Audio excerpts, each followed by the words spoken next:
Doctor Soumya Saran, ഇത് പലതരത്തിലുള്ള ലഹരികളുടെ വ്യാപനം നമ്മുടെ സമൂഹത്തിൽ ഇപ്പോൾ പിടിമുറുക്കുന്ന നിലയും അതിൻ്റെ ഒരു ഭീകരാന്തരീക്ഷവും ഒക്കെ നമ്മുടെ സമൂഹത്തിലുണ്ടെങ്കിലും അതിനെ പ്രതിരോധിക്കാൻ നമ്മളാൽ കഴിയുന്ന വിധത്തിൽ നമ്മൾ ശ്രമം നടത്തുന്ന ഒരു ഘട്ടം കൂടിയാണ്. സാധാരണയാണെങ്കിൽ നമ്മൾ കഞ്ചാവ് എന്ന് കേൾക്കുന്നുണ്ട്, MDMA എന്ന് കേൾക്കുന്നുണ്ട്. പക്ഷേ ഇങ്ങനെ ഈ സംവിധാനങ്ങളൊക്കെ ഉപയോഗിച്ച്, ഈ ഡാർക്ക് വെബ് പോലുള്ള സംവിധാനങ്ങളൊക്കെ ഉപയോഗിച്ച് ഇവിടേക്ക് എത്തുന്ന ലഹരിയുടെ പേര് പോലും നമുക്കറിയില്ല എന്നുള്ളതാണ് അതിൻ്റെ യാഥാർത്ഥ്യം. ഇത് വരുന്നത് അമേരിക്കയിൽ നിന്നാണ്, UK നിന്നാണ്. അവിടെ അവർ പ്രാദേശികമായി ഉപയോഗിക്കുന്ന ലഹരികളുണ്ട്, അല്ലാതെ മറ്റ് ലഹരികളുണ്ട്. ഇതിനെ എങ്ങനെയാണ് തടയാൻ കഴിയുക എന്നുള്ളത് ഒരു ചോദ്യം. ഇത് നമ്മുടെ സമൂഹത്തിൽ ഉണ്ടാക്കുന്ന ഭവിഷ്യത്ത് എന്താണ് എന്നുള്ളതാണ് ഏറ്റവും പ്രധാനപ്പെട്ട ചോദ്യം. അതിൽ നമ്മുടെ യുവാക്കൾ, നമ്മുടെ കുട്ടികൾ, ഇപ്പോൾ തന്നെ നമ്മുടെ കുട്ടികളും യുവാക്കളുമൊക്കെ ഈ ആധുനിക സാങ്കേതിക വിദ്യയോടൊക്കെ അത്രയും പരിചിതമായ ആളുകളാണ്. ഇങ്ങനെ ഒരു പ്രശ്നമുണ്ട് എന്ന് കരുതി അവരെ അതിൽ നിന്ന് വിലക്കാനും കഴിയില്ല. അവരുടെ മുമ്പിലുള്ളത് വലിയൊരു വിജ്ഞാനത്തിൻ്റെ ലോകവും സാധ്യതകളുമാണ്.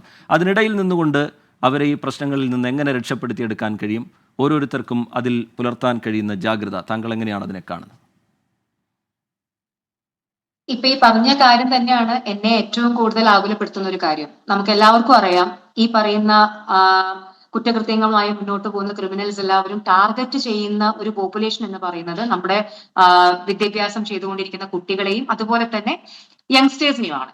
അപ്പോൾ ഈ ഒരു ഗ്രൂപ്പ് എന്ന് പറയുന്നത് സത്യത്തില് എന്റെ മോൾക്ക് ഇപ്പൊ 13 വയസ്സാണ്. ഞാനൊരു അഡോളസെന്റ് ആയിട്ടുള്ള ഒരു പെൺകുട്ടിയുടെ അമ്മയാണ്.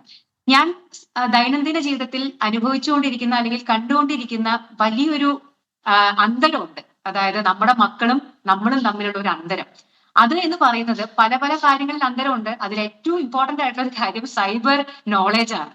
കാരണം ഇപ്പൊ എന്റെ ഒരു തലമുറയായിരിക്കും സോഷ്യൽ മീഡിയയും അതുപോലെ തന്നെ ഇന്റർനെറ്റും ഒക്കെ ഉപയോഗിച്ച് തുടങ്ങിയ ഒരു തലമുറ. നമ്മളെല്ലാവരും അങ്ങനെയൊക്കെ തന്നെയാണ്, ഈ ഒരു പ്രായത്തിലുള്ള ആളുകൾ. പക്ഷേ നിങ്ങളൊന്ന് ആലോചിച്ച് നോക്കൂ, ഞാൻ ഇന്നിന് പല കാര്യങ്ങൾക്കും ആശ്രയിക്കുന്നത് 13 വയസ്സുള്ള എന്റെ മോളെയാണ്. എനിക്ക് പല കാര്യങ്ങളും അറിയില്ല. ഞാൻ അവളോടാണ് ചോദിക്കുന്നത്, അവളാണ് എനിക്ക് പറഞ്ഞു തരുന്നത് ഇത് ഇന്നതാണ് എന്നുള്ളത്. അപ്പോ നമ്മൾ ഇതൊക്കെ കുറെ കാലമായിട്ട് ഉപയോഗിക്കുന്നു എന്നുണ്ടെങ്കിൽ പോലും പല കാര്യങ്ങളിലും നമ്മൾ ഇന്ന് അജ്ഞരാണ്. ഈ പറയുന്ന പാരന്റ്സ് എന്ന് പറയുന്ന അല്ലെങ്കിൽ രക്ഷിതാക്കൾ എന്ന് പറയുന്ന ആ ഒരു ഏജ് ഗ്രൂപ്പ്, ഇപ്പൊ കുറച്ചു മുമ്പ് ഋഷിയേഷ് പറഞ്ഞ പോലെ തന്നെ ഒരു തരത്തിലുള്ള അവയർനെസ്സും ഇല്ല. നമ്മളിപ്പോഴും ജസ്റ്റ് ഫേസ്ബുക്കിലും എന്താ പറയാ ഇൻസ്റ്റയിൽ പോലും നമുക്ക് കൂടുതൽ ഒരു ആക്സസ് ഇല്ല. ഫേസ്ബുക്കിൽ കിടന്ന് അഭിരമിക്കുകയാണ് നമ്മൾ ഈ പറയുന്ന പാരന്റ്സ്.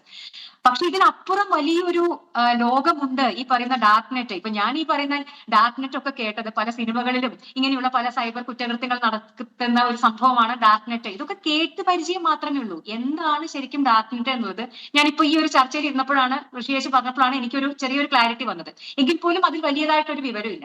പക്ഷേ നമ്മുടെ മക്കൾക്ക് ഇപ്പോ കുറച്ചു മുമ്പ് പറഞ്ഞ പോലെ അവരെ സംബന്ധിച്ചിട്ട് ഇപ്പോ ഗാഡ്ജറ്റുകൾ ഒരിക്കലും നമുക്ക് മാറ്റിവെക്കാൻ പറ്റില്ല. ഈ പറയുന്ന ഇന്റർനെറ്റ് എന്ന് പറയുന്നത്, കാരണം അത് അവരുടെ പഠിത്തത്തിന്റെ ഭാഗമാണ്. ഇപ്പൊ എന്റെ മോളൊക്കെ 24/7 ഒരു ലാപ്ടോപ്പും വൈഫൈ ആയിട്ടാണ് കറങ്ങുന്നത്. അവർക്ക് അതിൽ എന്ത് വേണമെങ്കിലും ആക്സസിബിൾ ആണ്. അപ്പോ അവിടെ ഒരു ജനറേഷൻ, ഇതിന്റെ കംപ്ലീറ്റ് ആക്സസ് ഉള്ള ഒരു ജനറേഷൻ, ഇതിനെപ്പറ്റി നമ്മളെക്കാൾ വളരെയധികം വിവരമുള്ള ഒരു ജനറേഷൻ നിൽക്കുന്നു. നമ്മളാണെന്നുണ്ടെങ്കിൽ ഇതിന്റെ അപ്പുറത്ത് വളരെ ലിമിറ്റഡ് ആയിട്ടുള്ള നോളജുമായിട്ട് നിൽക്കുന്നു. അപ്പൊ ആദ്യം തന്നെ എനിക്ക് തോന്നുന്നത് ഒരു അവയർനെസ് ആണ്.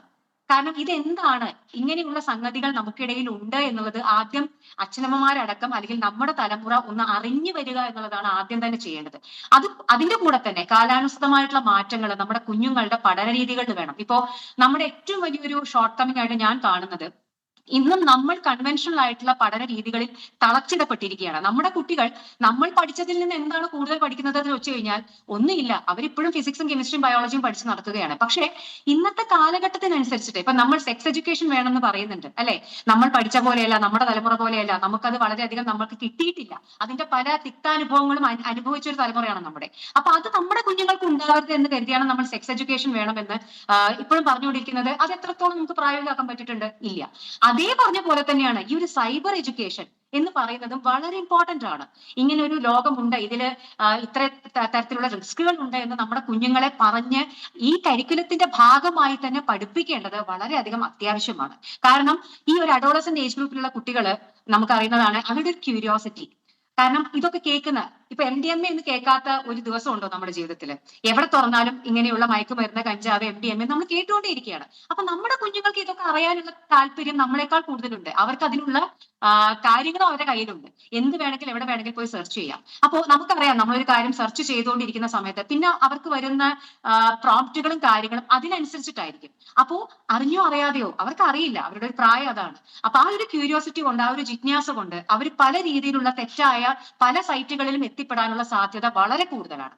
അപ്പൊ അതുകൊണ്ട് രണ്ട് രീതിയിലും ഈ രണ്ട് ജനറേഷനെയും എഡ്യൂക്കേറ്റ് ചെയ്യണം എന്നുള്ളതാണ് എനിക്ക് തോന്നുന്ന ഒരു കാര്യം. നമ്മുടെ കുഞ്ഞുങ്ങളും ഇതിനെപ്പറ്റി, ഇതിന്റെ റിസ്കുകളെ പറ്റി, ഇതിന്റെ പ്രശ്നങ്ങളെ പറ്റി ബോധവാന്മാരാണോ? അതിനേക്കാൾ കൂടുതൽ അച്ഛനമ്മമാരും വളരെയധികം ഇതിനെ പറ്റിയിട്ട് ബോധവാന്മാരാവണം.